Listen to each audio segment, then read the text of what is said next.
kabibis, uwi na ako ngayon. Sala ako sa city. Adili, kung ano para to. Yan. Sama si mama pero si papa iwan lang. Umuulan din kasi. So, papaalam na ako sa kanila mga kabibis.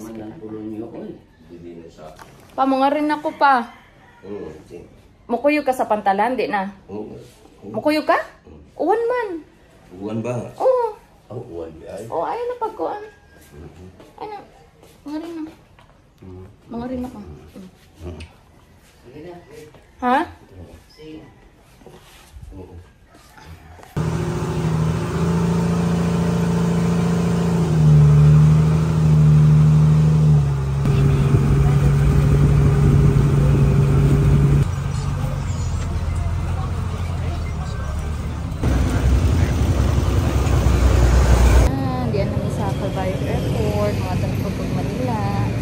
Mother ko dito ni mama. Sige na ba? Bye-bye. Happy trip. God bless. Salamat.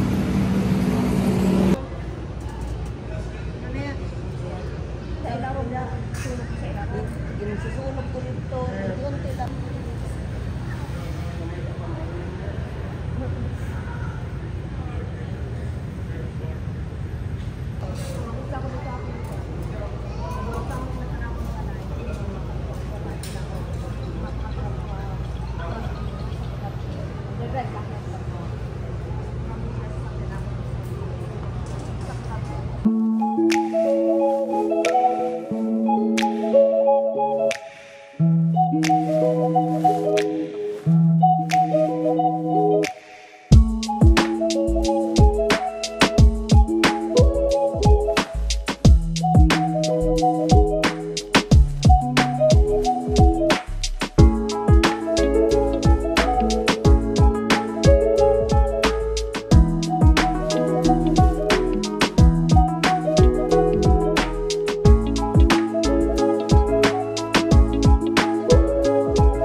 Nakarating ko lang dito sa Naiya. So, sa Manila na naman ako. Sa Manila na naman ako and Tagalog na naman dito mga kabibis. Medyo mababawasan na yung Bisaya era, Cebuano era, and Waray era. Tagalog naman. Although may mga Bisaya din sa Manila, pero mostly is Tagalog na. Parang adjustment bago ako mag-English na naman ulit. So, dito ako sa baggage claim ngayon. Hindi pa lumalabas yung mga bags. Kakarating lang din kasi namin. And kailangan ko kumuha ng push cart or trolley pa tawag doon. Ay, push cart pala para sa gamit. Kasi may dala akong isang hand carry, ayan, at dalawang check-in baggage.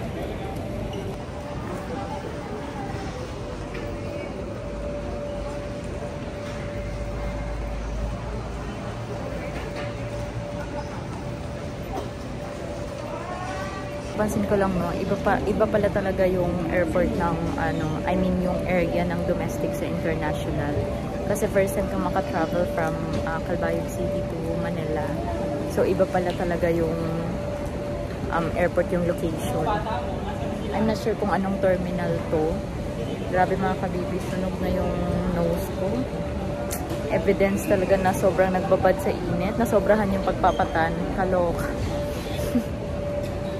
Hey mga kabibi, so finally nakapasok na din ako sa hotel. And first time kong mag-check-in dito sa Kabayan Hotel, dito sa Pasay. Parang iisa lang naman yata yung Kabayan Hotel dito sa Manila. And ipapakita ko lang sa inyo yung room. So yung na-reserve kong room is Pad Premium na room for iisang tao lang talaga siya. And actually cute siya and okay naman yung space for me kasi isa lang naman tsaka maliit lang naman ako. So at first dito ay meron silang evacuation plan at ito yung door and ito yung susi, ito yung switch ng ilaw, then toilet. Ang kulit kasi open yung toilet nila. Yan. So, talagang pang-isahan lang. Kasi pag chuchurba ka dyan, maaamoy pag may kasama ka, o diba? Tapos meron silang glass doon, meron silang. So, ayun, buti na lang may, sila, toothbrush, and shampoo and conditioner, tsaka sabon. Meron din silang towel. Yan, sabitan. And we'll go to shower room. Shower area nila. At least yung shower area may door.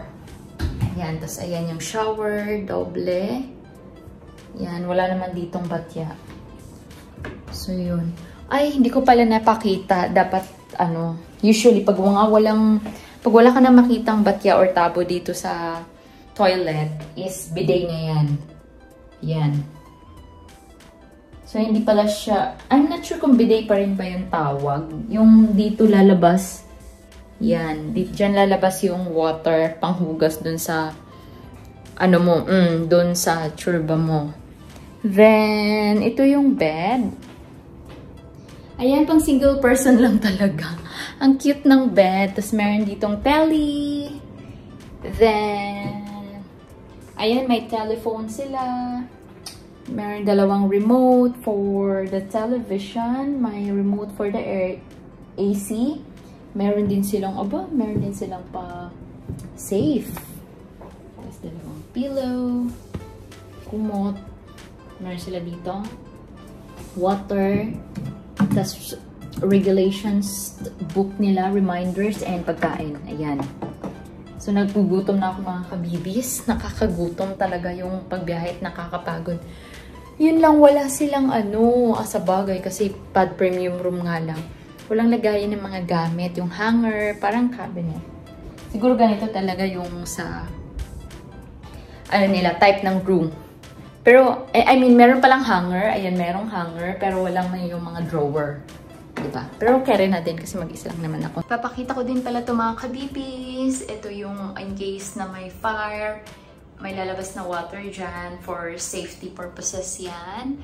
And ito yung AC nila. Yan yung sleepers nila. Then, what else? Nagde-detect ng kapag nagsusmoke ka kasi bawal na bawal talagang mag-smoke dito sa hotel. And isa sa favorite part ko din dito, itong pinakabonggang salamin nila na sobrang haba hanggang sa pako. O, diba? Grabe. Kahit may mga kabibis, ang pretty ko pa rin. Char. Feeling. So, yun. Nag-order ako ng food dito sa hotel kasi pagod na akong lumabas. Medyo matagal nga lang yung order. Like, it took them siguro 25-30 minutes. Although, sinabihan naman ako na ganun. Kasi, parang sinasabay-sabay nila per floor. So, parang isahan na lang yung deliver. Lalo na kapag gusto kumain ng customer sa room. So, yung in-order ko is kinataang gulay with shrimp. Then, 1 plain rice. So, mga 200 plus something. Kasi yung 500 ko sinuklian ng 200. So, ito yung rice. Yan. Plain rice. And, sulit yung gulay. Ang dami. Wow. Wow, wow, wow. Ang dami ng gulay. Nagulat ako. Akala ko kasi konting serving lang eh. Wow. Yan o. Grabe. Ang sarap. Di pa ako kumakain. Masarap na. Tignan nyo. Ooh. Grabe. This rice. Let's eat mga kabibis. Tikman natin. Let's judge. Char. Let's judge the flavor. Shrimp. Tapos ang init pa. Bagong luto talaga.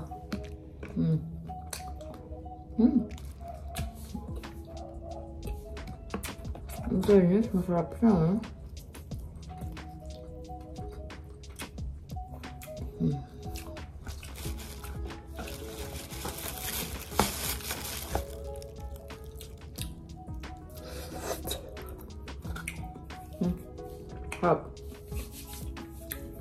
Mga kabibis, breakfast time ngayon, buffet breakfast. Bababa ako dun sa ground floor kasi nandun yung restaurant nila.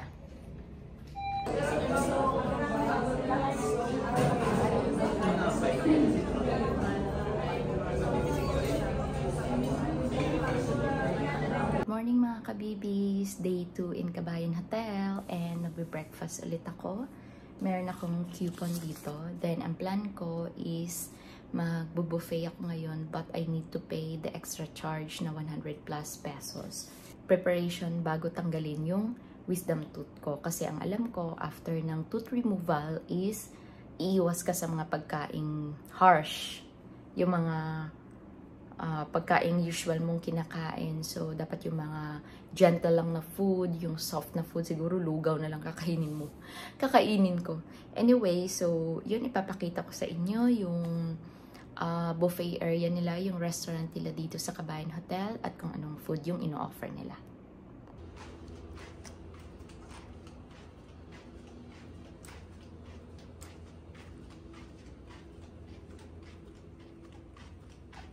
Shala yung hotel nila.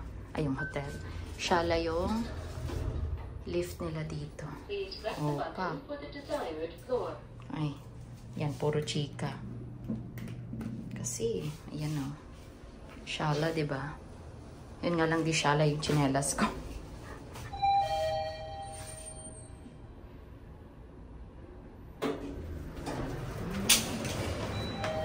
Ito, naiwan pa yung card.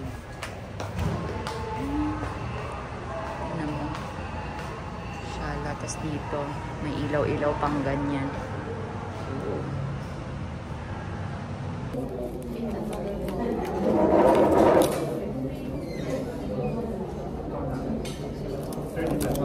Choices ko nandun na. Pork adobo, chicken sausage, chicken teriyaki, damgyat o dine.